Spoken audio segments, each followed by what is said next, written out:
So I'm Brandy Starr, Chief Operating Officer with Tegrita, and here to tell you about why I have a personal crusade against the did you click decision rule. So in Oracle Eloqua, in the campaign canvas, there's a series of decision rules, and almost every new Eloqua user, when they are building their first campaigns, they love the did they click decision rule. And so it'll be send an email, check if they clicked. If they did click, do this. If they didn't do that, send the next email, check if they clicked. And it's just a series of did they click, did they click, did they click. And so when I'm going through implementation training, I always tell my Old Navy story. And Old Navy is not an Eloqua customer. I don't know if they're an Oracle customer at all. And even though it's a B2C example, it really drives home the point that I'm trying to make of why the did they click decision rule is not what you as a B2B marketer should be using. So it was a few years ago, we were taking our family of 7 to Mexico. And I received an email from Old Navy saying that there was like a huge discount on women's and baby clothes. I was in line somewhere. I saw the email on my phone. And so I thought like, okay, everybody loves Old Navy. This will be easy.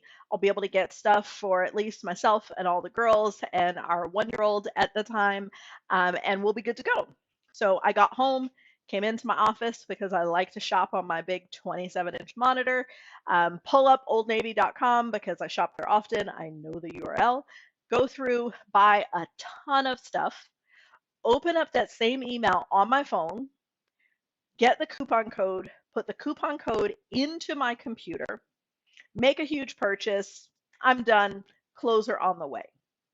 So fast forward 2 or 3 days later, I get a follow up from Old Navy. And of course, they didn't say it this way, but essentially the tone of the email is you're a valued customer. We sent you this huge discount.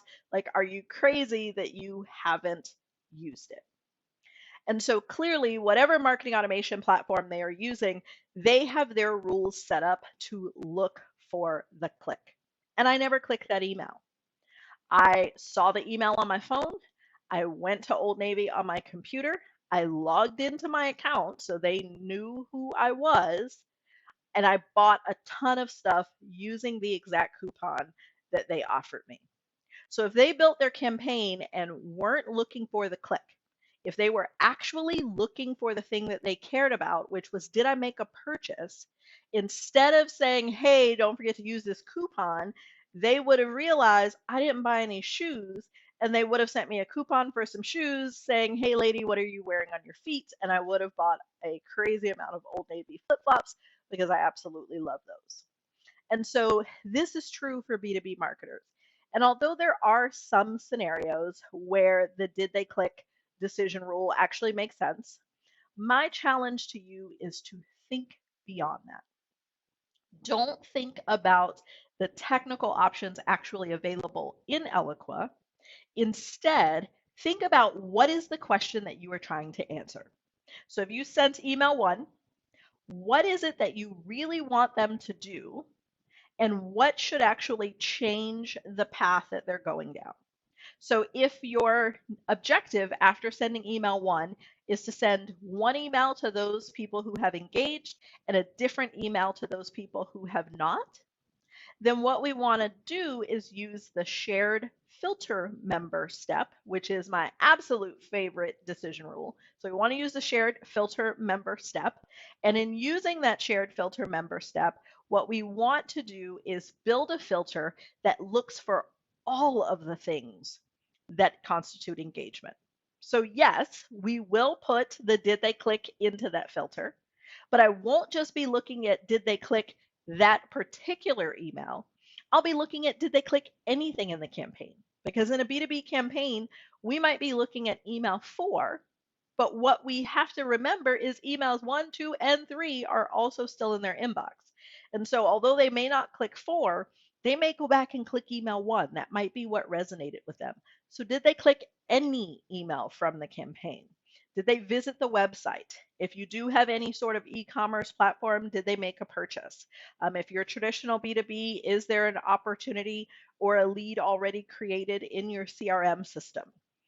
Have they attended an event? There could be a ton of things that go into that filter that looks for the engagement.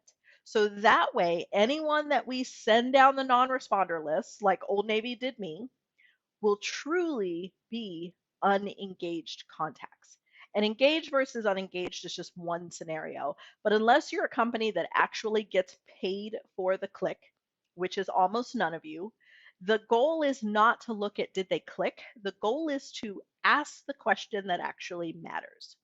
Are they the target audience? Have they engaged? Have they done the particular call to action that I want them to do, which could be registering for an event, downloading something, fill out a form? These are all things that go into your shared filter member. So, my challenge to you is to join my crusade against the did they click decision rule and embrace the shared filter member decision rule, which opens up so many more options in terms of your strategy. As we're thinking about the workflows and the way that we're putting our campaigns out there, we have to think at a higher level. We can no longer just think about the singular click. Our target audience does not work in that linear way. And so we have to think about what is really happening in the mind of the person and build our workflows that way. Hopefully this was valuable. Again, let's ban the did you click decision rule and get on with the shared filter member. If you need help with understanding what that looks like and how to build out your campaign workflows, I am happy to chat about that. Until next time.